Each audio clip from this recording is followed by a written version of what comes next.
এক সময় এক অদ্ভুত গ্রামে স্যাম নামে একটি ছেলে এবং লিলি নামে একটি মেয়ে বাস করত।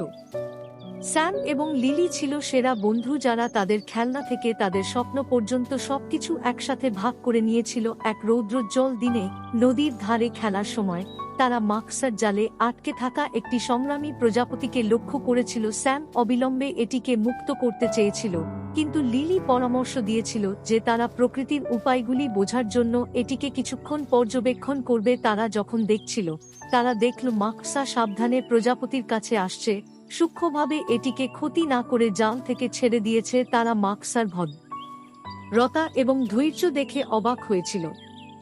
এই সাধারণ কাজটি স্যাম এবং লিলিকে ধৈর্য, সহানুভূতি এবং বোঝার বিষয়ে একটি গুরুত্বপূর্ণ পাঠ শিখিয়েছিল। তারা বুঝতে পেরেছিল যে কখনো কখনো চিন্তাভাবনা ছাড়াই জিনিসগুলিতে তাড়াহুড়ো করা ক্ষতির কারণ হতে পারে এবং পরিস্থিতি বুঝতে সময় নেওয়া আরও ভালো ফলাফলের দিকে নিয়ে যেতে পারে। সেই দিন থেকে এগিয়ে স্যাম এবং লিলি সব সময় ধৈর্য এবং সহানুভূতির সাথে চ্যালেঞ্জগুলির সাথে যোগাযোগ করেছিলেন, জেনেছিলেন যে কখনো কখনো সেরা সমাধান একটি সতর্ক এবং চিন্তাশীল পদ্ধতির প্রয়োজন। এবং তারা তাদের বন্ধুত্বকে লালন করতে থাকে, বুঝতে পারে যে প্রজাপতি এবং মাকসার মতো তারা একসাথে শক্তিশালী ছিল।